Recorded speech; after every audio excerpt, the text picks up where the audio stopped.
Oh, oh là! Oh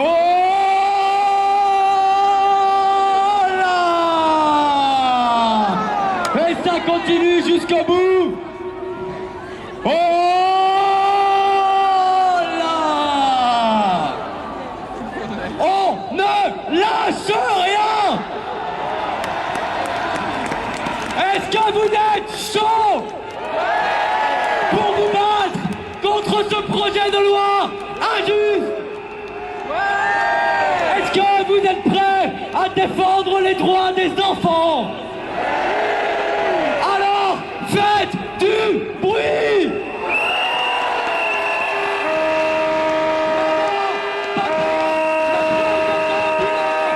Maman, papa, le mariage c'est pas ça! Pour la France, renonçons à la loi. Un enfant est une chance et jamais un droit. La meilleure façon de se marier, c'est encore la nôtre. Depuis le premier bébé, et c'est pas prêt de changer. C'est tout à fait de circonstance, vu le changement pontifical maintenant, que l'on reparlera de cela.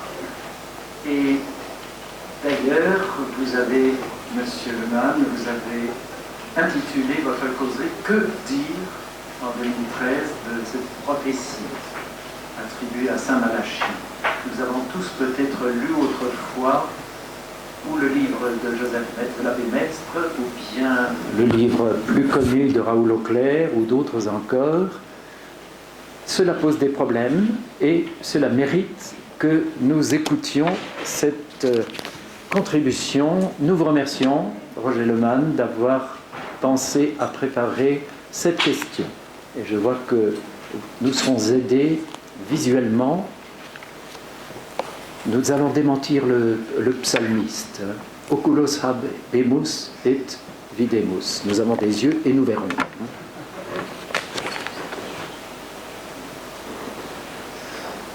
Je commence ? oui, bien sûr. Je vous dis, j'ai eu l'idée, moi je n'ai eu aucune idée. Si, vous m'entendez? Vous avez écrit un livre dessus. Non, attendez, on va en revenir. J'ai aucune idée. C'est Dominique Tassot qui, début janvier, je crois, 2013, m'a dit il y a longtemps que vous avez écrit ce livre. Il a été écrit en 2001, effectivement. Est-ce que vous pourriez nous en parler? Je dis je veux bien. J'ai un peu oublié ce qu'il y avait dedans, il faut que je m'y remette. Et voilà que, peut-être 15 jours après ou un mois après, nous apprenons que le pape Benoît XVI renonçait, c'est le mot, renonçait à son pontificat. Autrement dit, c'est une coïncidence, cela m'a été demandé avant, et quand j'ai mis le titre « Que dire ?» en 2013 de cette prophétie, je ne savais aucunement que le pontificat en cours allait se terminer à ce moment-là. Bon, alors la prophétie dite de Saint Malachie.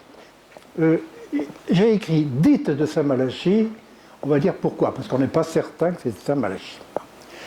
Alors, simplement quelques points forts initiaux que tout le monde ne comprendra peut-être pas s'il ne connaît pas la prophétie, mais qui s'expliqueront après. En tout cas, je tiens à le dire. Le texte dit prophétie de Saint Malachie n'annonce pas la fin du monde. J'ai encore lu dans un journal la semaine dernière que cette prophétie annonçait la fin du monde. Ben non, le texte ne l'annonce pas. C'est ce qui serait contraire à l'Évangile, nous y reviendrons tout à l'heure. Ce texte couvre une période de l'Église qui commence en 1130. Aujourd'hui, je peux dire cette période se termine en 2013. Je ne l'aurais pas dit début janvier parce que je n'en savais rien. Bon. Troisièmement, il y a eu des papes avant. Vous voyez, la prophétie commence en 1130. Pourquoi n'y en aurait-il pas après? Beaucoup de gens ont dit, il n'y a plus que 5 papes, que 4 papes, que 3 papes. Ben non, il y en a eu avant. Pourquoi n'y en aurait-il pas après? Et la preuve, nous la détenons maintenant, parce qu'il y a le pape François. Bon. Je précise que ce texte aussi, qui n'a pas été approuvé par l'Église, il n'a pas à être approuvé par l'Église, qui n'a pas été désapprouvé non plus par l'Église, a tout de même été cautionné au moins 4 fois par l'Église et un certain nombre de fois beaucoup plus grand par des papes antérieurs. Bon, enfin, moi je prétends, vous avez le droit de l'accepter, de ne pas l'accepter. Je prétends, et j'ai des raisons objectives de le dire, et on en verra quelques-unes, que ce texte est inspiré. Inspiré, ça veut dire que le verbe de... Enfin, c'est un peu fort de dire le verbe de Dieu. La parole de Dieu s'est incarnée dans la plume de celui qui l'a écrit. C'est ça que veut dire inspiré. Autrement dit, que Dieu est derrière. Moi, c'est ce que je pense, mais vous êtes tout à fait libre de penser autre chose. Bon, alors, digression en forme d'à-propos. Malachie. Alors, j'ai dit quoi? Digression en forme d'avant-propos, avant d'entrer dans le vif du sujet. Malachie. Alors, c'est le titre d'un livre de la Bible, le 45e, et le dernier des livres de l'Ancien Testament. La Bible, je rappelle, comporte 72 livres, on les compte plus ou moins, moi je dis 72 parce que c'est un nombre sacré, 45 dans l'Ancien Testament, 25 dans le Nouveau. Alors, Malachie est un prophète, le dernier des petits prophètes hébreux, qui environ au 5e siècle avant Jésus-Christ. Ce livre de Malachie est important parce que il témoigne en particulier du passage progressif à la monogamie fidèle. C'est tout à fait le jour de le dire, ou l'époque de le dire. Regardez ceci, le Conseil français du culte musulman fait savoir que si la loi sur le mariage gay, auquel il est héroïquement opposé, est votée, il demanderait une loi sur le mariage multiple, polygamie, car il n'y a pas de raison que le mariage pour tous ne concerne pas les musulmans. On peut aimer plusieurs femmes en même temps, donc les épouser. Il propose même d'aller jusqu'à la Cour européenne des droits de l'homme. Alors, maintenant que la brèche est ouverte ou qu'elle va s'ouvrir encore davantage, pourquoi s'en priver? C'est la fin de la famille traditionnelle. Bon, alors ça, c'est pas Malachie qui a dit ça, mais on en est là.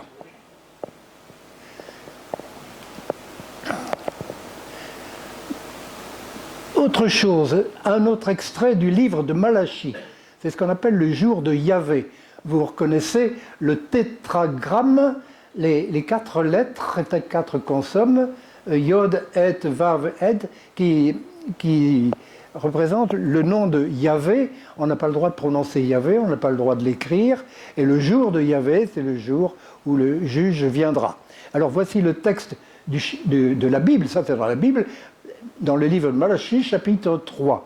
Voici que je vais envoyer mon messager pour qu'il ferait un chemin devant moi. Et soudain, le Seigneur que vous cherchez entrera dans un sanctuaire. Et l'ange de l'Alliance, le voici qui vient, dit Yahvé Sabaoth. Qui soutiendra le jour de son arrivée? Qui restera droit quand il apparaîtra? Car le jour vient, brûlant comme un four. Ils seront de la paille, tous les arrogants et les malfaisants. Le jour qui arrive les embrasera, dit Yahvé Sabaoth. Mais pour vous qui craignez mon nom, le soleil de justice brillera avec la guérison dans ses rayons. Vous sortirez en bondissant comme des veaux à l'engrais. Vous piétinerez les méchants, car ils seront de la cendre sous la plante de vos pieds, au jour que je prépare, dit Yahvé Sabaoth. Et ceci, c'est dans le livre de Malachie, mais il se trouve que dans la prophétie de Saint Malachie, dite de Saint Malachie, le jour de Yahvé apparaît également, ce qui fait que ceci n'est pas du tout hors propos. Mais le prophète Malachie n'est pas l'auteur de la prophétie dite de Saint Malachie. Alors, une deuxième digression en forme d'avant-propos. Saint Malachie. Alors, Saint Malachie, il est né en 1094 en Irlande. Il était archevêque quelque part en Irlande. Il se retire à Down en Irlande. Et en 1139, il va à Rome. Il s'arrête à Clairvaux. Il voit son ami Saint Bernard. Il était reçu par le pape. Et puis, il meurt dans les bras de Saint Bernard au retour de Rome. Saint Bernard écrivit sa vie, mais ne parle pas de prophétie. Il est donc possible que la prophétie ne soit pas de Saint Malachie. Ce texte est apparu en 1595. On pense donc que l'auteur, anonyme, a attribué par modestie le texte à un personnage célèbre. Il y a un précédent dans le livre de Daniel, l'un des livres de la Bible. Aussi, on attribue le livre à un autre auteur par modestie. Bon. Mais Saint Malachie, de 1200 et quelques, n'est pas non plus l'auteur de la prophétie dite de Saint Malachie. Il y a des gens qui prétendent que c'est l'auteur, peu importe. Alors, peut-il y avoir encore des prophéties en 2013 ou aussi en 1595 quand elle est apparue? Alors, qu'est-ce qu'un prophète? Un prophète, du grec prophémie, dire en avant. Alors, ou bien c'est celui qui parle au nom de Dieu, ou bien c'est celui qui parle, qui prédit l'avenir. Bon, il y a les deux sens. Alors, une prophétie de l'Ancien Testament, c'est Ninive, je crois qu'on en a parlé tout à l'heure. Je vous le lis simplement, Jonas prêchait, « Encore 40 jours et Ninive sera détruite. » Et voilà que les habitants de Ninive, à commencer par le roi, décidèrent de faire pénitence et de se convertir. En voyant leur réaction et comment ils se détournaient de leur conduite, Dieu, c'est ça qui est important, Dieu, voyant leur conduite, renonça au châtiment dont il les menaçait. Livre de Jonas, chapitre 3. Alors, la révélation, il ne faut pas confondre révélation et prophétie. La révélation, elle est terminée à la mort du dernier apôtre. Ça doit être Saint Paul que je sache. Mais la prophétie continue. Dans la Bible, livre d'Amos, le Seigneur Yahvé ne fit rien qu'il n'en ait révélé le secret à ses serviteurs les prophètes. Ailleurs, dans les Actes, Dieu vous citera d'entre vos frères un prophète. Il y aura toujours des prophètes parmi nous. Pourquoi pas Saint Malachie, ou l'auteur du texte attribué à Saint Malachie? Alors, pourquoi des prophéties? Pourquoi Dieu nous envoie-t-il des prophéties, si c'est Dieu qui nous les envoie? Le déluge, les destructions de Sodome, Gomorrhe sont des réalités historiques, même si on ne peut vraiment les dater, ça c'est discuté. L'archéologie en donne des preuves, la Bible en donne des raisons. Le chrétien cohérent avec sa foi croit que Dieu a créé toutes choses et tous les êtres et qu'il commande aux éléments. Bon, épisode de la tempête apaisée, le Christ sur le lac. Bon. L'histoire de Ninive, qui est une sorte de parabole, nous montre que la prédication de Jonas a entraîné les Ninivites à changer de conduite. Donc une prédiction, comme cela, peut entraîner les gens à changer de conduite. Les voyants des apparitions de Lourdes, Fatima et ailleurs ont rapporté les paroles qu'ils ont entendues, etc. Alors, précaution préliminaire, je l'ai déjà dit, fin du monde, sûrement pas, ne figure pas dans la prophétie. Personne ne connaît le jour ni l'heure, ni les anges dans le ciel, ni le Fils, personne que le Père. Alors, certains ont dit, oui, mais c'est le dernier pape, donc après, ce sera la fin du monde. Non, parce qu'à ce moment-là, ça suffirait pour mettre à zéro la prophétie, parce que la longévité humaine d'un pape est de 20 ou 30 ans au maximum, donc aujourd'hui, plus 20 ou 30 ans, ça fixe la fin du monde dans 20 ou 30 ans, et c'est incompatible avec ce qui est dit dans l'Évangile. Donc, ça suffirait pour que l'Église la désapprouve. Alors, est-ce que c'est la fin du monde, la fin d'un monde, pardon, ou la fin d'une période? Moi, j'avoue que, voyant ce que je vois du point de vue économique, du point de vue de la vie, de la bioéthique, etc., je me demande si nous n'allons pas vers une révolution qui, avec les moyens de communication que nous connaissons aujourd'hui, dont on a parlé ce matin, deviendra mondiale tout de suite. Bon, c'est peut-être la fin d'une période. Alors, arrivons à la prophétie de Saint Malachie. Origine du livre que j'ai fait. Alors, c'est un peu plus personnel, c'est le 10 février 1939. Je m'en souviens comme si c'était d'hier, j'avais 16 ans. Et c'était la mort de Pie XI. Et je vois dans l'Écho de Paris, le journal que lisait mon père, le quotidien que lisait mon père, annonce de la mort du pape Pie XI, article intitulé « Prophétie de Saint Malachie », et qui ajoute la fin physique du monde terrestre et le jugement dernier. Et du reste, voilà ce qu'on lisait dans l'article, je l'ai conservé, je l'ai toujours.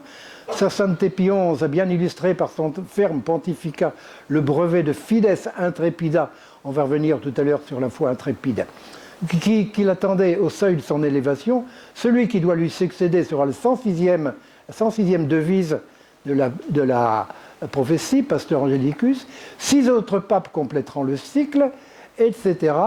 Et tout cela annoncera l'avènement du juge redoutable avant la fin physique du monde terrestre et le jugement dernier. Autrement dit, en 1939, il n'y avait plus que 6 papes attendus, et après, ce serait la fin du monde. Et il se trouve que nous y sommes, pas à la fin du monde, nous sommes à ce 6e pape, après 6e pape. Alors j'ai toujours l'article. Depuis la mort de chaque pape, la prophétie ressort, alors je suis surpris, on n'a pas beaucoup parlé lors de la renonciation de Benoît XVI. Pour mémoire de Pie XI, puisqu'on dit Fides Intrepida, je rappelle que Pie XI, dont le pontificat a pris fin donc le 10 mars 1939, avait entre autres choses fait l'encyclique Mitbrennender Sorge contre le nazisme en 1937, et 2 semaines après, une semaine après, l'encyclique Divini Redemptoris contre le communisme athée. La condamnation de l'action française, j'imagine que M. Prévost vous en a parlé ce matin, c'était quelque chose de moins heureux que dès les premiers mois de son pontificat, Pie XII, le pape suivant, a levé cette condamnation. Bon, alors, les nombres. Moi, j'aime beaucoup les nombres. Je suis très intéressé par les nombres. La beauté est un des attributs de Dieu. Benoît XVI nous l'a rappelé dans son dernier livre, sorti il y a 6 mois ou 1 an, je ne sais pas, L'enfance de Jésus. Et on découvre dans la prophétie de Saint Malachie une certaine harmonie. L'harmonie ne peut pas ne pas être fondée sur les nombres. Et on va être obligé de parler de beaucoup de nombres. Alors je ne vais pas m'arrêter sur tous les nombres. 1, 2, 3, 5, 7, 10, nombre du décalogue, etc. 11, c'est le nombre du péché, incomplétude, les apôtres après la disparition de Judas. 12, c'est le nombre sacré, les 12 tribus d'Israël, les 12 apôtres. 13, chiffre marial, c'est les 12 apôtres avec la Vierge au Cénacle. 17, c'est un nombre marial aussi. On lit dans la Bible, le 17e jour du second mois jaillirent les sources du grand abîme, et le 17e jour, 7e mois, l'arche s'arrêta sur les monts d'Arara, etc., etc. 111, on va le voir, parce qu'il y a 111 devises dans la prophétie, 144 carrés de 12, etc. Une petite amusette qui n'est pas innocente, si je le trouve, si ça marche, à propos des nombres.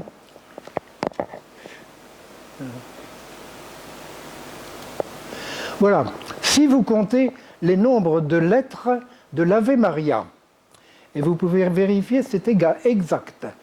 Ave Maria Gratia Plena, le nombre de lettres, ça fait exactement 153 lettres. Et 153, c'est le chiffre des poissons de la pêche miraculeuse.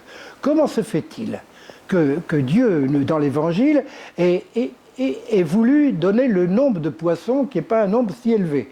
Quand on parle des 144 000 élus dans l'Apocalypse, 144 000, c'est sacré, et puis ça veut dire un grand nombre. Mais 153, c'est pas un grand nombre. Et le 153, c'est aussi le nombre de jours entre la première et la dernière apparition de la Vierge Fatima. Et c'est bien des choses encore, je pourrais vous en dire très longtemps sur le 153, c'est assez extraordinaire. Alors ça, j'ai trouvé ça dans un bouquin. Alors je me suis dit, mais ça je l'ai trouvé nulle part, je me suis dit, je vais compter les lettres du pater, pourquoi pas? Je compte les lettres du pater et je m'aperçois que les 4 premières demandes, ça fait 100, un chiffre rond. Et les demandes suivantes, 143. Or, 143, c'est 144, 12 fois 12, moins 1. De même que 100, c'est 6 fois 10. Alors, pourquoi moins 1? Ce sont les dernières demandes qui correspondent à notre manque, notre péché. Mais il ne reste pas moins que ça fait un total de 243. Et si vous comptez 243, c'est écrit 2 lignes au bas de la page, c'est 3 à la puissance 5. C'est quand même quelque chose de magnifique. Le chiffre de Dieu, 3, 5, le chiffre de l'homme, peut-on dire. Bon, alors ça, c'est une petite amusette. Vous pouvez en penser ce que vous voulez. Nous revenons. Bon. Alors, la prophétie de Saint Malachie. Je n'avais, quand j'ai entendu parler de la prophétie de Saint Malachie, en 1939, je n'avais que des copies. Une copie, c'est toujours dangereux. Il peut y avoir des erreurs de transcription, on n'est pas sûr d'avoir le texte. Alors, j'ai cherché le livre. On m'a dit, il n'existe qu'à Rome, à Bruxelles et à Paris. À Paris, j'ai eu beaucoup de mal. J'ai fini par le trouver à la bibliothèque Mitterrand, où, avec à grand-peine, avec tas de précautions, on a fini par me sortir un livre vénérable, très épais, qui datait de 1595, etc., que j'ai pu lire. Et le directeur du service de reproduction de la bibliothèque Mitterrand a accepté, après des demandes qui ont duré plus de 6 mois, accepté de me photographier ou photocopier le livre en question. Alors voilà le livre de 1595, Lignum Vitae. Ce livre, Lignum Vitae, le bois de la vie, ça a été écrit par un certain Vion, je crois. Vion, qui était un bénédictin, qui a eu l'idée de raconter l'histoire de tous les bénédictins célèbres, donc de son ordre, jusqu'à 1590 à peu près. Bon, et là-dedans, il y en a un. Non, je cherchais. Rien. Il y en a un qui était Malachie. Alors il a mis quelques pages sur la vie de Saint Malachie et une toute petite annexe. Il dit, parce que Saint Malachie dit avoir écrit une prophétie, je vous la donne en annexe, mais enfin c'est pas grande importance, il y attaché pas d'importance. Bon, alors le texte de la devise, c'est une liste, pardon, le texte de la prophétie, c'est une liste de 111 devises, 111, et une courte conclusion. Alors moi je m'intéresse beaucoup aux chiffres.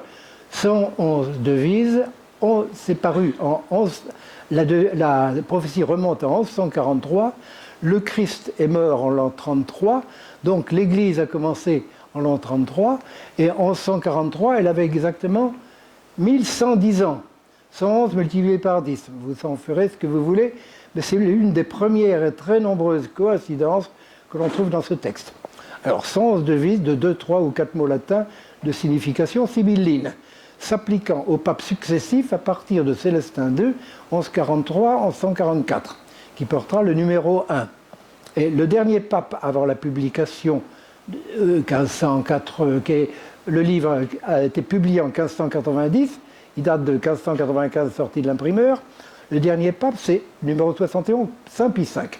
Alors, on ne peut pas parler d'éléments prophétiques, c'est-à-dire qu'il annonce la vie, pour ces 71 papes, parce que le livre est sorti après. Donc on peut imaginer que l'auteur du livre a tout de même adapté les devises à ce qui s'était passé pour les papes en question. Mais pour les 40 derniers papes, ça va du numéro 72 à 111, tout ce qui est dit ne peut être que, ou bien on ne le comprend pas, ou bien c'est prophétique. Et la 111e devise est celle de Benoît XVI. Pape après pape, depuis cette époque, on a toujours suivi les papes et en face de la devise qui était la leur. Vous allez voir toutes les devises, je vais vous montrer. Donc, Benoît XVI est sans conteste le dernier pape pris en considération pour la prophétie. Alors, ces devises sont appliquées soit au pape en question, soit à ses armes, etc., soit à la période durant laquelle il a régné. Et suivant ces devises, on va de surprise en surprise. Alors après, il y a une conclusion, et après la conclusion, l'auteur du livre dit, ceci c'est en latin, c'est qu'il y a des commentaires ajoutés au nom des pontifes, qui ne sont pas de Malachie lui-même, mais du révérend père Alphonse Giacon, ou Chacon, de l'ordre des prêcheurs, interprète cette prophétie. Oui, c'est lui qui avait préparé le livre. Alors, ces commentaires semblent avoir pour objet d'expliquer les devises. Bon, je continue. Alors, introduction. Alors, introduction, voilà ce qu'on trouve dans le livre. Je vous le traduis. Saint Malachie, irlandais, évêque de Down, Down, D-O-W-N, c'est du Nacis, en Irlande, moine de Beveor, archevêque d'Arnac, après avoir occupé ce siège plusieurs années, abdiqua l'épiscopat vers l'an du Seigneur 1137 et retiré sur le siège de Down, il y demeura jusqu'à la fin de sa vie. Il mourut le 2 novembre 1143, d'après sa vie qui a été écrite par Saint Bernard. Il reste sous certains numéros 3 lettres à lui adressées par Saint Bernard. Lui-même, dit-on, a écrit quelques opuscules dont je n'ai rien vu, hormis, alors c'est lui qui le dit, hormis certaines prophéties des souverains pontifes. Celle-ci, parce qu'elle est courte, qu'elle n'a jamais, que je sache, été imprimée, et que beaucoup désirent la connaître, je la reproduis ici. Autrement dit, il a mis cette prophétie dans le livre que j'ai vu de 1595. Alors, voilà le livre 1 du Lignivité, du bois de la vie, etc. Voilà la reproduction. Alors, je vous ai dit sens, alors on dit sens signalement ou sens de vie, sens expression de 2, 3 ou 4 mots latins. Bon, alors le nombre 111 qui apparaît très souvent, c'est 3 fois 1 peut être considéré comme représentant de la Trinité. 3 personnes en un seul lieu. Du reste, 1 multiplié par 1 multiplié par 1 égale à 1. Bon. 111, c'est aussi le triple de 37, on va le voir. Et 37, si vous regardez, j'ai mis les nombres premiers, la deuxième ligne du tableau, c'est en arithmétique ce qu'on appelle les nombres premiers, et première ligne, c'est leur ordre. Alors, le nombre 37, qui est le tiers de 111, qui apparaît plusieurs fois dans la prophétie, est le 12e nombre premier. Donc 12e, un nombre sacré. Vous remarquerez que le 7e nombre premier, c'est aussi 17, dont j'ai dit que c'était un chiffre marial. Bon. Alors, si après, première et dernière page de la liste manuscrite de l'ouvrage. Bon, alors voilà la première page de... Je ne sais pas si je vais être capable, je vais agrandir un petit peu pour qu'on voit. Je vais essayer. Bon, hein? Tout est parti. On va retrouver.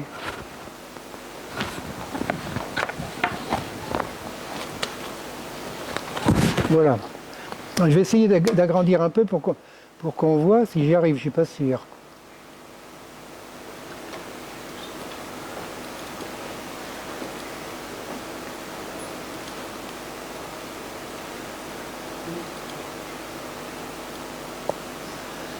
C'est pas suffisamment agrandi là. Non. Je vais recommencer. Ou je vais perdre du temps. Bon, je voulais vous montrer, ça m'a fait. On verra plus loin. Bon.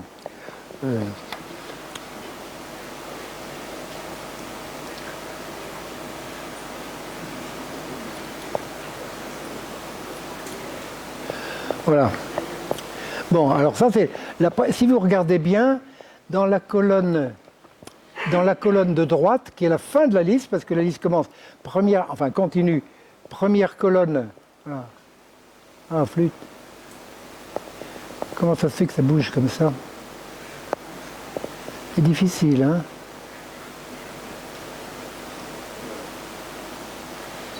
Voilà. La liste continue par la première colonne, puis la deuxième colonne, puis la troisième colonne. Si vous regardez la troisième colonne, vous avez les 5 dernières devises. Et la 5e, c'est Gloria Olivet, qui correspond à Benoît XVI.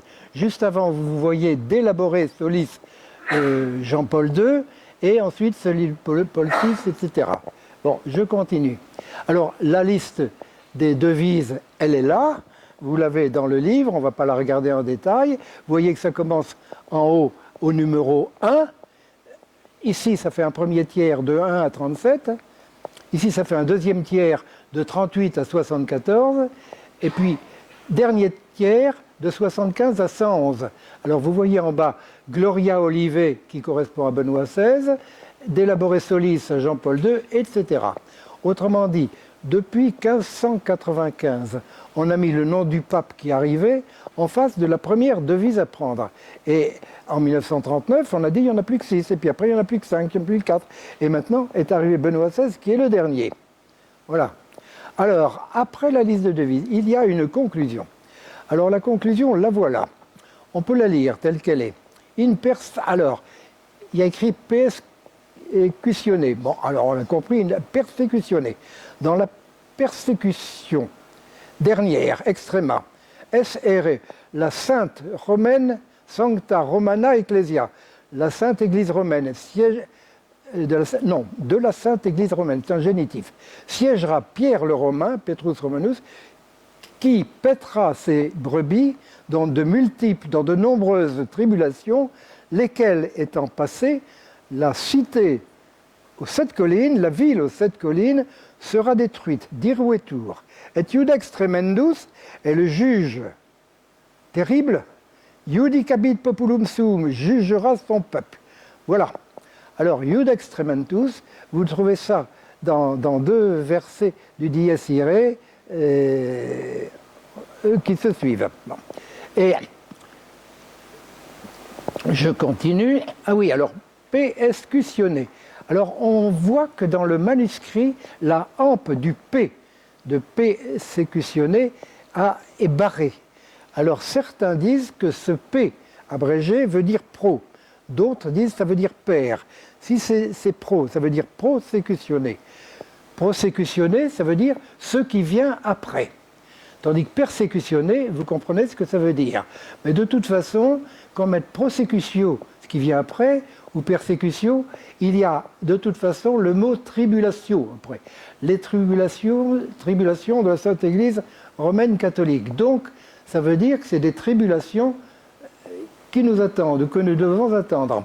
Alors voilà la photographie de Saint-Pierre, si vous ne l'aviez jamais vue. C'est le premier des papes, là, Simon Petrus Primus Pontifex, Maximus, et puis il y a la date, là, vous voyez, 33. Bon. Alors, on trouve dans ce texte de nombreux éléments, de nombreuses bornes marquées par des nombres particuliers. N'attachons que peu d'importance, mais il n'en reste pas moins qu'une lecture attentive, la conclusion montre que des chiffres que j'ai indiqués ici, nombre de lettres, nombre de syllabes, nombre de mots, nombre de membres de phrases. Au Moyen-Âge, on s'intéressait énormément à ce genre de choses. Et dans la Bible également. Et je vous rappelle, on comptait on donnait une valeur chiffrée à chaque lettre, on comptait la valeur numérale des lettres. Et Benoît XVI, dans son dernier livre, L'enfance de Jésus, n'a pas dédaigné de dire qu'en hébreu, les 4 lettres de David formaient le nombre 14, si je ne me trompe, 14. Et il a rattaché ça, ce 14, aux 3 x 14 générations de la généalogie du Christ qui commence l'évangile de Saint Luc, non pas Saint Luc, Saint Matthieu. L'évangile de Saint Luc, c'est la généalogie, mais dans l'autre sens, en remontant. Bon, alors, autrement dit, même Benoît XVI s'intéressait au jeu des chiffres et des lettres. Alors, je vous montre un exemple. Ici, vous voyez que le nombre de membres de phrase est de 9. Alors, si je mets ici, à gauche, les membres de phrase de la conclusion, j'en trouve 9.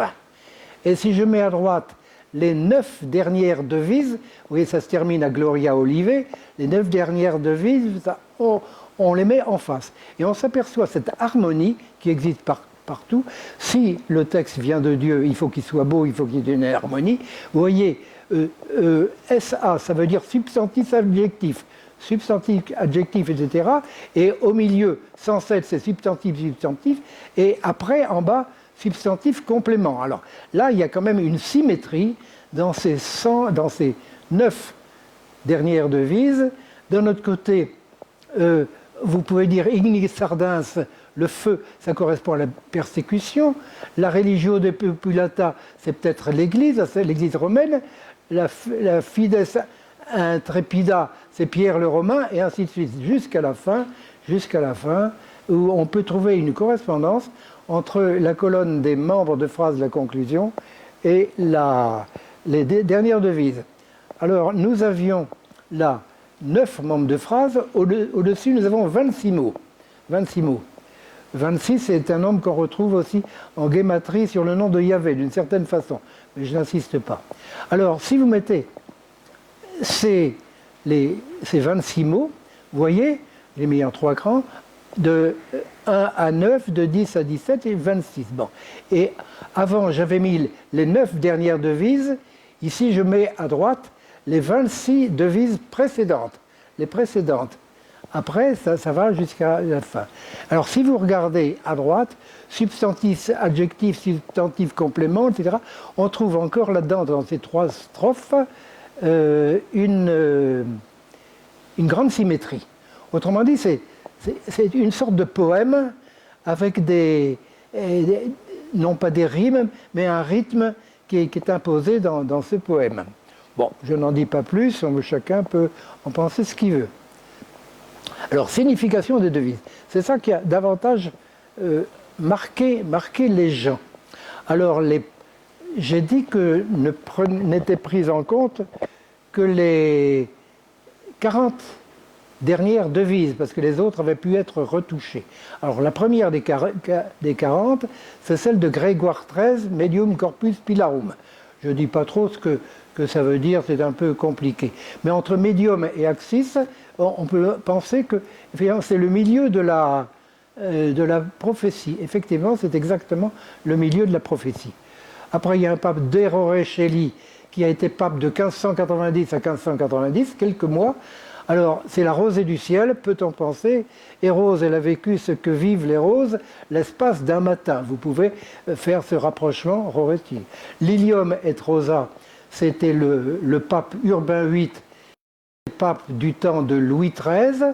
Louis XIII, le lys, la fleur de lys, et la consécration de la France à la Vierge, qui est la rose, peut-on dire. En même temps, on peut parler de Sainte Marie Anne de Paredes, le lys de Quito, et de Sainte Rose de Lima, la rose, pendant la même époque. Alors on a lys et rose des deux côtés. Tout ça, c'est des coïncidences ou des choses voulues dans la prophétie.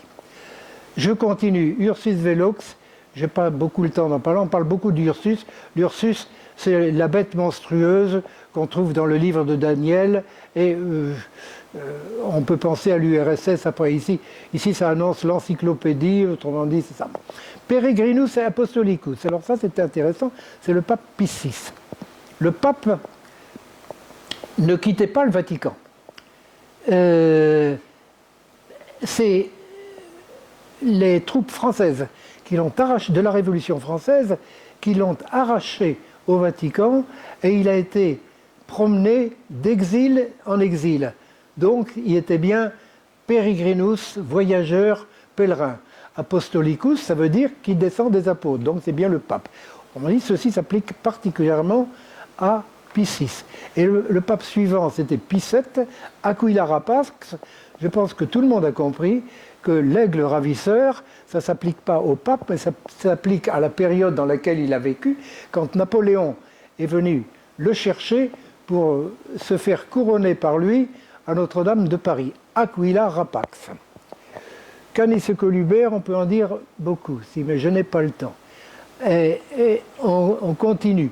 Lumen de Incello, alors on a dit que c'est Léon XIII, on a dit que Léon XIII avait dans ses armes de sa famille une étoile dans le ciel. Bon, Lumen Incello. Igné Sardins, c'est le pape Pie X, celui de la communion fréquente, etc. Bon. Pie IX, j'ai oublié de le dire, c'était le pape aussi du syllabus. Bon. Après, on a Religio Depopulata, Benoît XV. Benoît XV, c'était le pape de la Grande Guerre. Est-ce qu'on ne peut pas penser que pendant la Grande Guerre, la chrétienté, religio, il faut le traduire par chrétienté, la chrétienté a été dépeuplée. Après, nous arrivons à Fides Intrepida, Pie XI, puis Pasteur Angelicus, Pie XII, dogme de l'Assomption, et là, c'est troisième caution donnée par deux fois à la prophétie par Jean 23. Jean 23, dans l'hommage qu'il a prononcé suite de la mort de son prédécesseur Pie XII, a dit « Notre pape Pie XII, c'était bien le pasteur angélique ». Moi, je considère qu'ayant dit ça, c'est une sorte de caution qu'il a donnée à la prophétie. 3 ou 4 papes avaient fait quelque chose d'analogue précédemment. Donc, Pie XII. Voilà les armes du pasteur angélique Pie XII, d'azur à la colombe, à la tête renversée d'argent, tenant dans son bec un rameau d'olivier de Sinople. Alors, le rameau d'olivier, ça renvoie à la colombe que Noé avait lâchée à la fin du déluge hors de l'arche pour voir si les eaux, si la végétation reprenait. Elle est revenue tenant un rameau dans son bec, ce qui annonçait la paix après le déluge. Voilà. Je rappelle que le pape en question s'appelait Pacelli, Pace signifie paix en italien. Après, nous avons Jean 23, Flos Florum, Paul VI, De Mediate Lunae. Alors ça, c'est Jean-Paul Ier qui n'a vécu qui n'était pape que 33 jours. Est-ce qu'on peut dire c'est la moitié de la lune, etc. Labore Solis, d'aucuns disent que c'est le Jean-Paul II, c'était le soleil, il s'agit Jésus-Christ, et comme chacun sait, depuis Galilée, c'est le soleil qui tourne autour de la Terre, il n'y a qu'à se lever le matin pour en être bien sûr. Donc le soleil tourne autour de la Terre, et Jean-Paul II, il a tourné de nombreuses fois autour de la Terre. Ça doit être Labore Solis. Alors Gloria Olivet, on n'a pas encore expliqué ce que c'était. Alors moi j'avais pensé, mais j'avais dit, mais j'avais même écrit, mais je me suis trompé. J'avais pensé que Olivet c'était donc la paix, la colombe de Noé, et que Benoît XVI réussirait à ramener la fraternité Saint-Pie X dans le sein de l'Église, ça aurait été la paix. Eh ben non, ça n'a pas été le cas. Bon. De toute façon, une prophétie ne se vérifie jamais qu'une fois que les faits se sont accomplis. On comprendra peut-être plus tard. Bien. Alors, jeu des chiffres et des lettres. Vous me donnez jusqu'à quelle heure?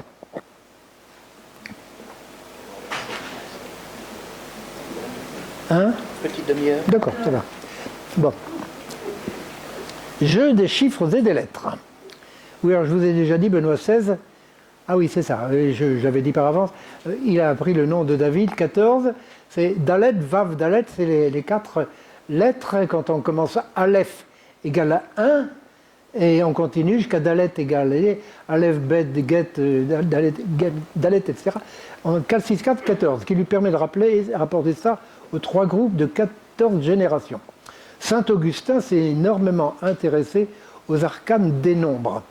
Avec de tels patrons, nous pouvons appliquer ces procédés sans scrupule et d'autres semblables à la prophétie. Alors, tout est compté, pesé, mesuré. Mané Tessel Phares, c'est le livre de Daniel, chapitre 5, écrit par une main invisible sur le mur de la salle où Balthazar, roi de Babylone, donnait son festin en profanant les vases sacrés du temple.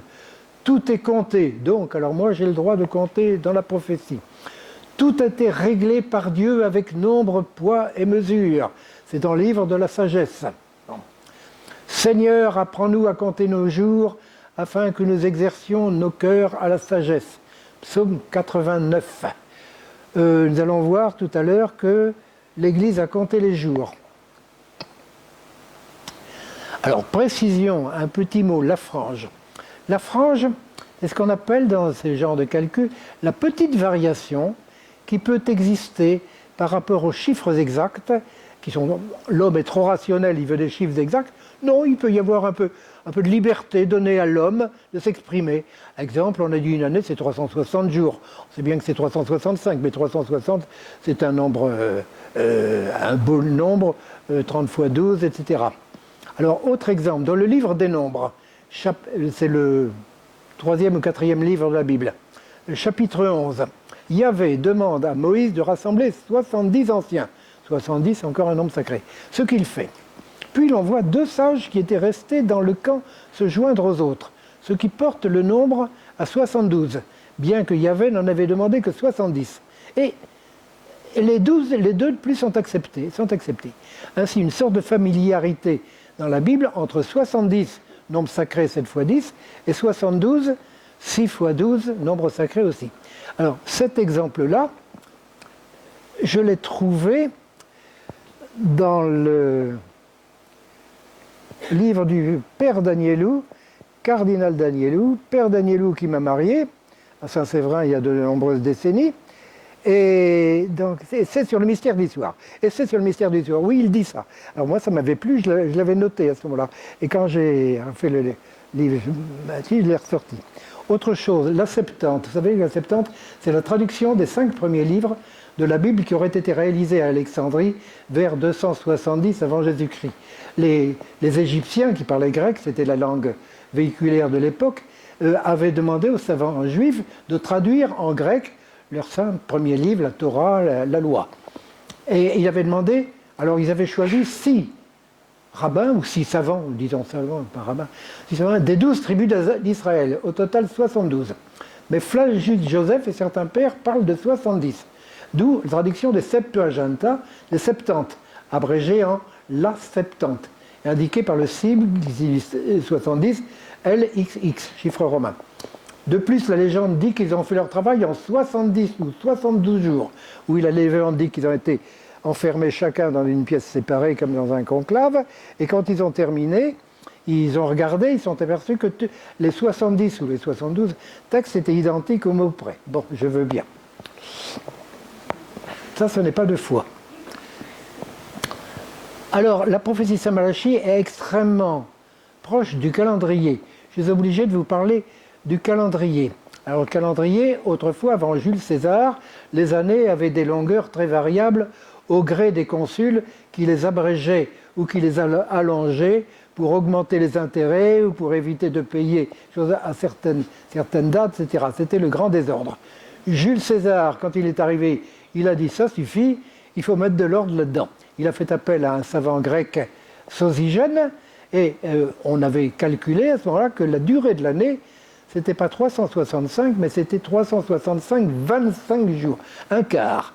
Alors Sosygène a dit c'est pas compliqué, l'année, il y a un décalage d'un quart de jour chaque année, donc tous les 4 ans, on va rajouter un jour, et comme ça, au bout de 4 ans, on se sera rattrapé.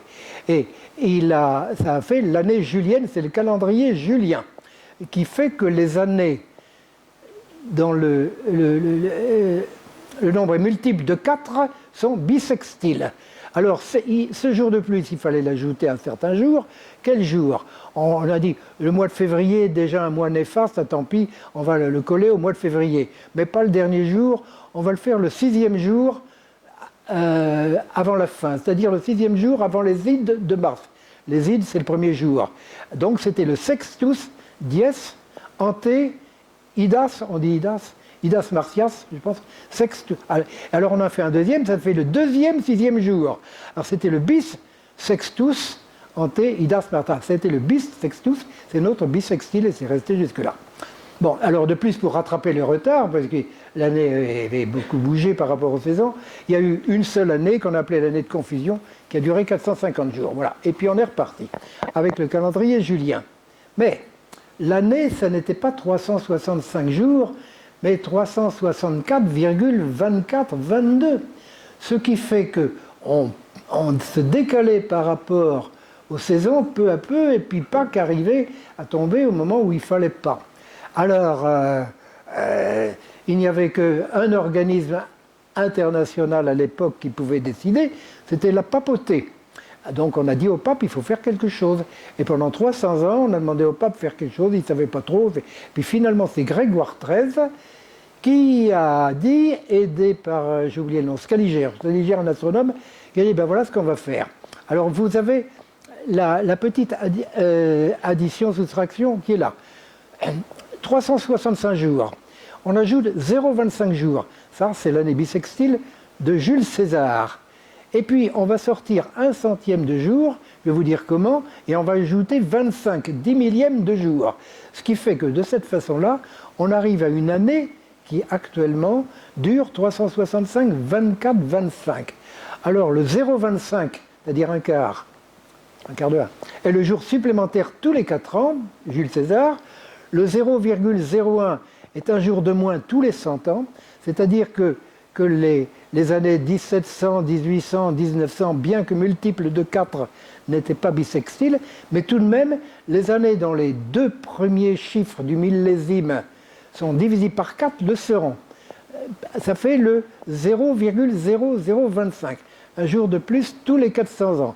C'est-à-dire que la première année qui s'est produite après cette réforme, c'était l'année 1600, qui a été bissextile, bien que 1700, 1800, 1900 ne devaient pas l'être, et l'année 2000 que nous avons vécue a aussi été bissextile, bien que multiple de 4. Voilà. Bon. Alors, de plus, pour rattraper le décalage, le lendemain du jeudi 4 octobre 1582 a été le vendredi 15 octobre 1582 à Rome. Il ne fallait absolument pas toucher à la semaine. La semaine, c'est sacré. Dans le premier chapitre de la Genèse, la création du monde en 7 jours. Il ne fallait pas toucher la semaine. Mais on a décidé, le lendemain du 4 octobre, c'était le 15 octobre 1582.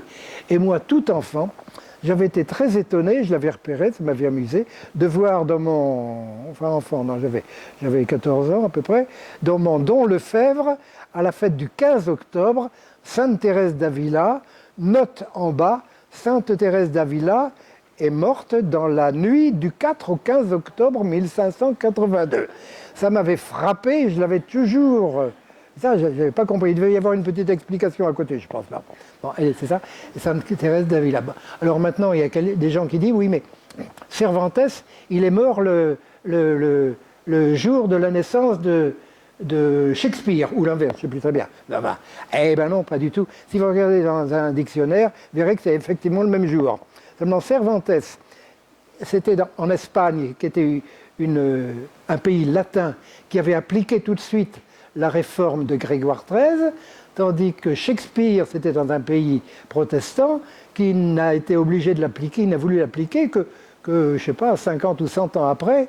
Donc, c'est la même date sur les calendriers, c'est des jours différents. Voilà. Pour répondre à une petite question amusante qu'on lance quelquefois.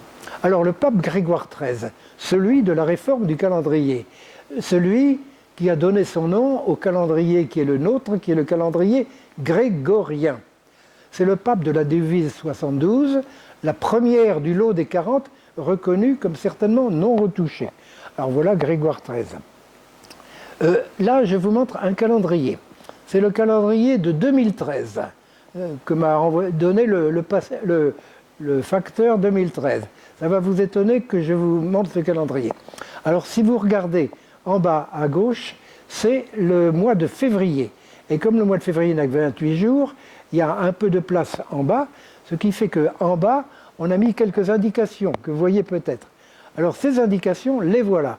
Ça, c'est ce que je représente là, c'est tout à fait la partie en bas à gauche du calendrier que je viens de vous montrer. Alors c'est les derniers jours. Alors vous voyez qu'il y a écrit Compute 2013. Alors Compute, j'en veux pas au computer, mais Compute c'est un nom latin.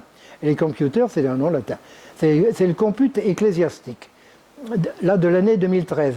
Alors il y a 1, 2, 3, 4, 5 indications qui s'appellent les pactes, la lettre dominicale, le cycle solaire, le nombre d'heures et l'indiction romaine. Si vous avez des missels qui sont corrects quand même, comme on en avait autrefois, tous ces chiffres-là figurent dans votre missel. Et ça sert aux astronomes à calculer des choses, à fixer la date de Pâques, etc. On va en dire un petit mot tout de même. Alors, ces 5 indications. Alors, l'année 2012. L'année 2012 apparaît de façon cachée en de nombreux endroits de la prophétie. C'est absolument extraordinaire. Et c'est une des raisons qui me fait dire que c'est inspiré, c'est trop beau. Des cheminements le long de la prophétie, c'est-à-dire en suivant la devise une par une, avec arrêt en certains points, suivant des règles propres à chaque cheminement, des règles objectives et inchangées pour chacun d'eux, font ressentir cette année 2012 de façon étonnante. Alors ne sont prises en compte que les 40 devises 72 à 111, nombre de 40. Bon, je continue. Alors, procédé de mise en lumière de l'année 2012. Voilà un premier procédé. On prend les chiffres romains. C'était un jeu au Moyen-Âge assez fréquent. On cherchait dans les noms des gens combien il y avait de M, de D, de C, de X, de L, 1500, 110, 50, VI, 5, 1, etc. Bon, alors, on prend l'indiction. L'indiction, c'est un chiffre qui est propre à chaque année. Je vais essayer de vous montrer. Voilà, non, c'est plus loin. Je vais vous montrer. Je vous montre ceci. Ceci, c'est un tableau que j'ai fait, et je l'ai, qui ne fait que 7980 lignes. Pourquoi 7980? Alors, j'ai mis la ligne 1, et en bas, vous voyez, j'ai mis la ligne 7981, un cycle qui recommence. Et j'ai mis des parties. Alors, les 3 colonnes, c'est ce qui correspond à l'impact, à l'indiction et à la lettre dominicale, qui sont des multiples de 15, de 19 et de 28. Alors en arithmétique, on voit que si on prend les nombres en mettant 15 à la suite jusqu'à la fin, 28 à la suite jusqu'à la fin, 19 à la suite jusqu'à la fin, on arrive à avoir pour chaque année qui est indiquée dans la colonne de gauche 3 chiffres différents qui, dans la période 7980, suffisent à définir de façon univoque l'année en question. Les astronomes utilisent ça, donc ils appellent un jour quelqu'un qui lui donne son numéro avec ces 3 chiffres-là. Alors ici on prend, j'avais dit on prenait l'indiction. Alors l'indiction, ça va de 1 à 15. Alors on voit ça va de 1 à 15, à 15 on recommence à 1, ainsi de suite. Bon, alors on prend le chiffre de l'indiction, de l'année, et quand on arrive à ce chiffre-là, on donne le nom de l'année qui est dans la colonne de gauche. Et on continue. Alors je remonte, j'espère, voilà. Voilà. Bon, alors, on donne, c'est bien ça. Ah non, ça c'est les lettres dominicales. Ben, je me suis trompé. Bon, alors attendez, je vais...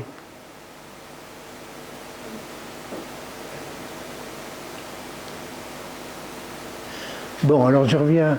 Indiction, je prends l'indiction, mais je vais revenir pour la lettre dominicale.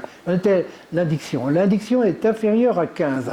Alors nous écrivons les 40 devises à la suite l'une de l'autre, et chaque fois que nous trouvons un nombre X, V, I, 10, 5 et 1, pas d'autre, parce que c'est inférieur à 15, les autres, il n'intervient pas, on indique le nom de l'année. Alors, si l'on regarde en bas, je ne sais pas si vous allez voir, vous voyez, la première devise qu'on prend en compte, c'est Medium Corpus Pilarum. Medius Corpus Pilarum. Alors, la première lettre de ces 3 lettres, X, V, I, qui apparaît, c'est un I. I, ça veut dire 1. Bon. Alors, on regarde dans la table que je vous ai montrée, le 1, le premier 1 qui apparaît, il est en face de l'année 1573.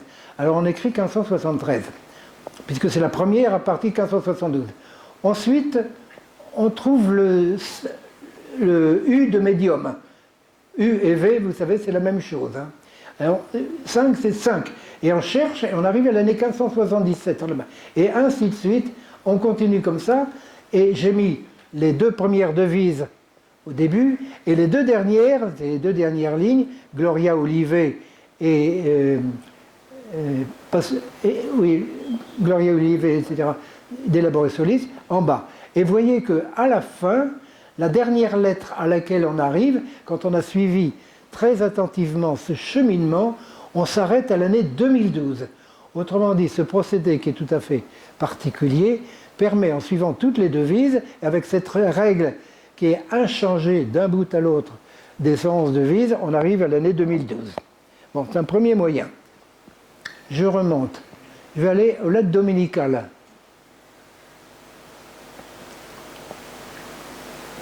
La lettre dominicale. Alors, je l'ai là.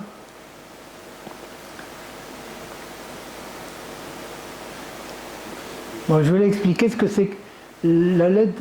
C'est ça, oui, la lettre dominicale. Ça figure dans vos missels. Hein. Ça, c'est le compute ecclésiastique qui permet la date de Pâques.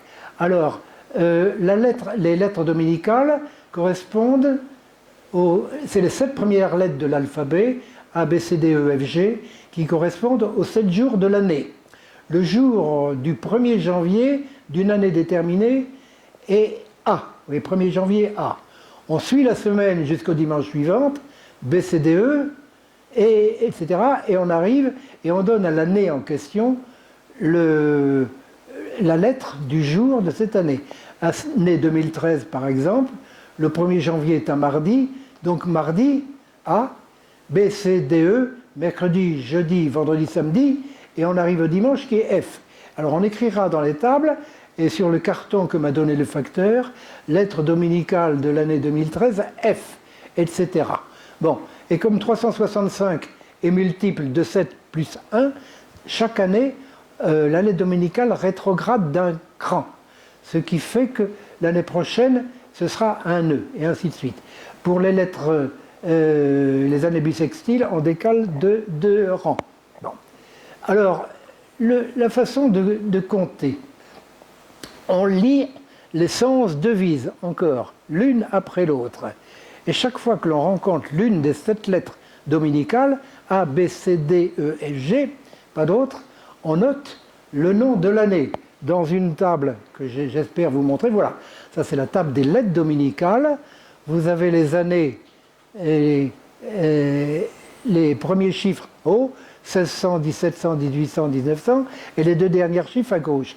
Alors avec un croisement, vous arrivez à voir quelle est la lettre au croisement de la ligne horizontale des colonnes de gauche et de la ligne verticale des colonnes de droite. Voilà. Alors, si je reprends, on a l'exemple en bas, medium, corpus, pilarum et axis in medietate. C'est les 2 premières devises. Alors, la première lettre dominicale qu'on rencontre, medium, c'est le E. Alors, on va regarder dans le tableau et on voit tout à fait en haut, 1572, je crois que je l'ai mis en gras, c'est un E, vous voyez. On continue après, on trouve un D. Un D, on cherche quel est le D suivant. Hop, et on va trouver 1573, et ainsi de suite. Et alors, on continue comme ça jusqu'au bout, et j'ai mis les 2 premières devises, et j'ai mis la 110e et la 111e après, en dernière ligne, et vous voyez, ah oui, j'ai oublié de vous dire, à gauche, on termine à 2012, oui. On termine à 2012 parce qu'avec ce système-là, on marche en boustrophédon. Tout le monde sait ce que veut dire boustrophédon. Boustrophédon, c'est le conducteur de la charrette de bœufs, le fédon, qui conduit ses bœufs, boustro, et quand il est arrivé à la fin du rayon du champ, pour parvenir au début de suivant, il retourne et il le reprend en sens inverse. Alors il y a des poésies qui sont faites comme cela. On écrit d'abord de gauche à droite et la ligne suivante de droite à gauche. De gauche à droite, droite à gauche. Alors là c'est pareil. Alors les impairs de gauche à droite et les pairs de droite à gauche. C'est pour ça que la dernière sera lue de droite à gauche. Alors vous voyez, Olivet sera 2008, après Gloria 2012, première lettre bissextile, et c'est pour ça qu'il y a 2 fois 2012, et le G 2012, etc. Autrement dit, avec ce système-là, les yeux fermés presque, si j'ose dire, en cherchant les lettres au fur et à mesure des 111 devises, pof, on s'arrête une fois encore à l'année 2012. C'est vraiment une coïncidence, hein. C'est vraiment très étonnant. Alors je continue, ça vous l'avez vu. Bon, période scaligère, bon ben, j'insiste pas, on a vu tout ça. Ça, on l'a vu, c'était l'indiction. Bon, alors retour au calendrier. Bon, j'ai pas besoin. Oui, alors je dis, pardon, je dis quand même la réforme du calendrier de Grégoire XIII a eu lieu le 24 février 1582. C'est la naissance de notre calendrier. Bon. Alors, maintenant, il y a quelque chose d'absolument étonnant. Une anagramme de 84 lettres. Alors, vous prenez 84 lettres, vous les mettez dans un chapeau, vous les tirez et vous essayez d'en faire une phrase. Alors, les 84 lettres, c'est les 5 premières devises qui sont là. Ça fait exactement 84. Incidemment, 84 égale 7 fois 12, 2 nombres sacrés. Et on peut les mettre en quinconce comme ceci, et voyez encore une symétrie comme je l'avais indiqué ailleurs. Bon. Mais, ça c'est une petite chose. Après, dans un tableau gauche de 12 colonnes sur cette ligne, ça me fait 84 cases, j'écris en suivant, sans espace, les 5 devises. Vous lisez en haut à gauche, medium, corpus, pilarum, axis in medietate, derore celi, etc. Je continue. Ces lettres-là, ces 84, vous les mélangez, vous les tirez dans un chapeau et vous les mettez dans le cadre de droite. Et qu'est-ce que vous lisez? Vous lisez ce qui est écrit en bas. En latin, bien sûr, on ne parle que latin, l'une des 3 langues sacrées avec l'hébreu et le grec comme c'est dit dans l'évangile de Saint Jean, le titulus au-dessus de la croix. Bon, alors on lit Bulla inter gravissimas. Alors inter gravissimas, c'était le nom de la bulle par laquelle le pape Grégoire XIII, le 24 février 82, non pas exactement, il a fait une autre date, mais ça partait le 24 février, a appelé son document. C'est la bulle inter gravissimas. Toutes les bulles, les encycliques sont notées par les premiers mots du texte. Bulla inter gravissimas, la bulle inter gravissimas. Lex calendarii, loi du calendrier. Medium evi occupabit, occupera le milieu de la période, inter, entre, extremos dies, les jours extrêmes de pi, de pi, et du cinquième à partir de pi. Là, vous pouvez vérifier, c'est une anagramme absolument exacte. Mais alors, quand on regarde cela, on s'aperçoit que ce jour-là, entre pi, c'est le pape précédent, pi c'est le dernier pi, c'était le pi 5, numéro 71, qui précède ces 5 papes et qui est mort le 1er mai 1572. Et le 5e à partir de pi, ce sera Innocent X, qui mourra le 30 décembre 1591. Donc c'est absolument prophétique, parce que celui qui a fait cet anagramme, s'il l'a fait, il ne pouvait pas savoir, puisqu'il a sorti avant, le livre est sorti avant, en 1590, il ne pouvait pas savoir que le pape en question mourrait le 30 décembre 1591. Voilà. Alors on arrive très exactement au jour du 24 février 1582. Alors moi je prétends qu'une anagramme comme ça n'a pas été faite de main d'homme ou d'esprit d'homme, et que c'est quelque chose d'inspiré. Alors, d'où ça vient? Je n'en sais rien. J'ai trouvé ça dans un livre d'un jésuite qui est inconnu, qui s'appelle Thibaut, qui est sorti en 1950, et il donne cet anagramme, il ne donne aucune origine. Alors, je ne sais pas qui a trouvé ça. Et dans tous les autres livres sur la prophétie de Malachie, je ne l'ai pas trouvé. Voilà. Bon, anagramme. Bien. Alors, là j'explique. Décompte des jours retenus dans l'anagramme, c'est le détail. Date d'apparition, avant 1590. Bon. Alors, le dernier pape de la prophétie, maintenant. Le dernier pape est Benoît XVI. Avec lui prend fin la partie devise de la prophétie. La devise qui lui est propre est Gloria Olive. J'ai déjà dit que je ne savais pas expliquer Gloria Olive. Bon. Le dernier pape de la prophétie, la date. Alors tout au long de la prophétie est apparu de façon extraordinaire l'année 2012. Et le 1er janvier 2013, alors moi je m'étais dit que Benoît XVI, j'avais tort, mourrait en 2012. Et le 1er janvier 2013, je me suis réveillé et rien de marquant n'était arrivé. Je dit c'est pas ça. Bon. Et puis voilà que tout d'un coup, j'ai réfléchi, j'ai dit mais c'est du latin tout ça, c'est du latin. Alors pourquoi on ne prendrait pas le calendrier latin? Et le calendrier latin, l'année commence le 1er mars, et l'année précédente finit le 28 février, et l'année 2012 s'est terminée le 28 février 2013, et je me dis le pape Benoît XVI, probablement sans savoir ça, il a renoncé le dernier jour de cette année 2012 qui apparaît de façon très étonnante dans la prophétie. Alors vous en pensez ce que vous voulez, moi je note la coïncidence. Bon, alors période couverte par la prophétie, j'avais dit 1130, 1143 c'est le dernier jour Célestin II, fin marquée 2012, etc. Bon, j'insiste pas. Alors et après, la prophétie dit, et après, Petrus Romanus siégera. Alors, on avait dit, c'est Pierre II. Aucun pape jusqu'ici n'ayant osé s'appeler Pierre, après Saint-Pierre, et qui aurait été Pierre II. Bon, et moi j'avais dit dans mon livre, il est peu probable que ce soit Pierre, parce que du coup la fin du monde serait annoncée. C'est plutôt une liste de papes. Et je crois que c'est effectivement une liste de papes d'un nombre tout à fait indéterminé, et qui a commencé par le pape François. Bon. Mais ce qui est ennuyeux, c'est que ça prouve que la prophétie est exacte à ce moment-là. Et alors à ce moment-là, sont exactes aussi les tribulations, voire les persécutions qui nous attendent. Voilà. Alors la prophétie, qu'est-ce que c'est? C'est une histoire anticipée de la papauté et de l'Église, et préparation au jugement dernier à la fin des temps. Le prophète réalise un rapport entre cette suite de papes qui dure une certaine période dans l'histoire de l'Église et la venue du souverain juge. La prophétie, elle annonce l'approche des temps. Si la liste est vraie, elle n'est pas forcément complète. Il y a eu des papes avant, il y aura des papes après.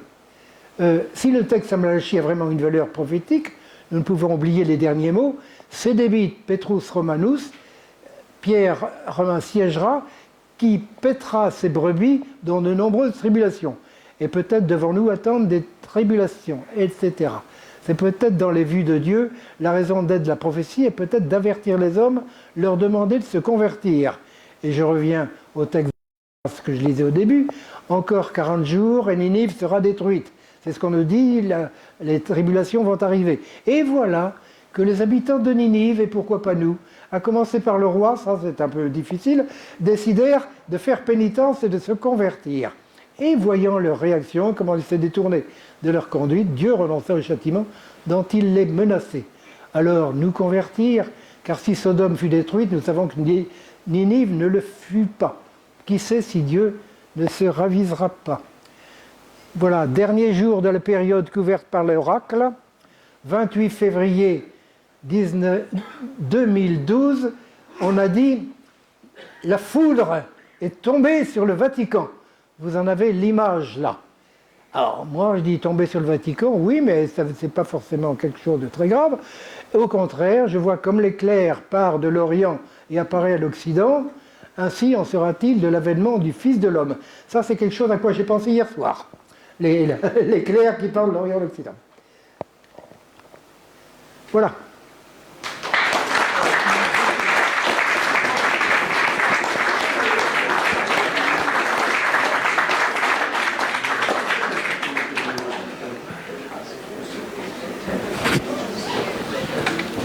Je disais ce midi que nous avions eu une matinée compacte, mais l'après-midi, l'après-dîner fut de même.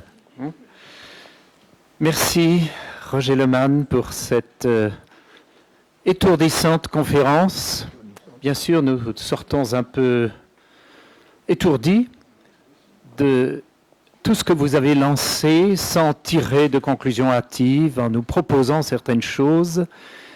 Il se trouve que les dernières semaines, les derniers mois, je me suis plongé un peu dans l'étude approfondie de la construction des cathédrales de Reims en particulier et d'autres, et que quand on cherche, on trouve des rapports numériques assez très étonnants, comme ce que vous avez montré ici. La pensée jadis, la pensée traditionnelle, effectivement, ne calculait pas avec les nombres pour avoir des rendements, des statistiques, des tableaux, mais chaque nombre signifiait quelque chose. Il semblerait, à vous entendre, que l'histoire, et l'histoire de l'Église, explique, mais qui a des oreilles entendent, donc ce ne sont pas les esprits distraits qui trouveront la leçon. Vous nous plongez en tout cas dans toute une série de méditations, d'interrogations que nous aurons à cœur d'approfondir peut-être. Mais y a-t-il, si vous avez encore un moment, des questions à poser, des précisions à demander, après ce déluge de chiffres, de colonnes et de nombres? Oui? Mais nul, sinon écho, ne répond à ma voix. Si. Madame, là-bas au fond. Là-bas au fond. Oui.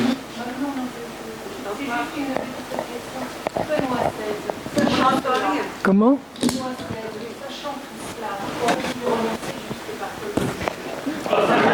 Excusez-moi, je suis un peu sourd, j'ai pas entendu. Répétez-moi, j'ai pas entendu. Cela n'aurait-il pas renoncé par curiosité? Voilà, Benoît XVI, sachant toutes ces choses, n'aurait-il pas renoncé ça, c'est en dehors de mon sujet. Moi, je parle de la prophétie de Saint Malachi. Je ne me mets pas à la place de Benoît XVI. Il a fait ce qu'il a fait. Attendez, oui, pour les questions, il faut que... Benoît XVI, je ne sais pas ce qu'il a fait. Non. Alors, je ne peux pas répondre. Il y a une question là-bas. Pas ma main. Une question, monsieur Vallier. Ça va être une question. Ça va être une question. Une simple question. Au sujet du calendrier, c'est une partie importante de votre exposé sur la prophétie. Pour la culture, il y a quelqu'un qui m'a demandé d'où venait l'origine, qu'est-ce qui avait dicté le calcul de la date de Pâques dans l'Église catholique. Parce qu'il s'avère que ça n'est en correspondance ni avec celle des orthodoxes, ni avec celle des juifs. De temps en temps, selon l'année, ça tombe le même jour, mais pas toujours. Alors j'ai un long exposé sur la date de Pâques là-dessus. Alors je peux tout de même vous dire qu'en l'an, je crois que c'est en l'an 2000 ou 2002, par coïncidence, Pâques était le même jour pour les orthodoxes et les catholiques. Et le pape Jean-Paul II était à Damas à ce moment-là. Et il y avait la voyante, dont j'ai oublié le nom, à Soufanier, qui prie toujours pour que la date de Pâques soit unique. Et Jean-Paul II avait dit, prions pour que tous nous puissions célébrer la résurrection le même jour. Bon, cela étant, d'où ça vient? Ça vient de la Bible. La Bible, la Pâques sera le sabbat qui suit etc., etc., etc. Et on a appliqué ça très exactement. Alors, la date de Pâques dans le calendrier peut se balader, si j'ose dire, en 35 dates possibles, entre mars et avril. On n'a pas le temps de le chercher. J'ai toute l'explication là-dessus, j'ai fait toute une précision là-dessus. Autrement dit, suivant que le dimanche arrive une date ou une autre, ben, ça peut décaler d'un mois entier et à la limite un mois plus 6 jours. Et ça vient de la Bible, c'est dans la Bible.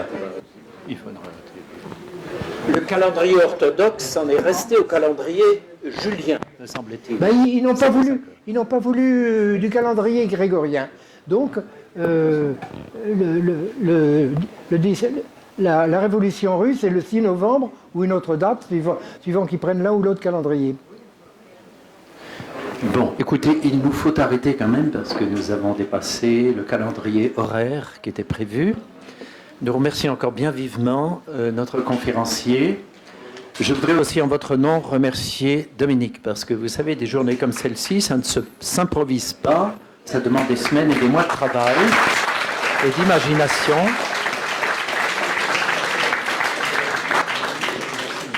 Ainsi que toute l'équipe de préparation, Maxime Saint-Zy. Et alors Dominique nous donne rendez-vous. Alors effectivement, le prochain rendez-vous à 9h au couvent Saint-Gildard, les 4 et 5 octobre de cette année. Donc le premier week-end d'octobre à 9h. C'est la 3e fois, je crois, que nous y allons. Le thème de ce colloque sera la véracité de l'écriture. Donc, en particulier, la véracité historique et la véracité scientifique, mais pas seulement. Donc, il y a déjà un certain nombre de conférenciers qui sont retenus. En temps utile, vous aurez bien sûr le programme annoncé dans la revue. Je voudrais remercier aussi le modérateur de ces journées.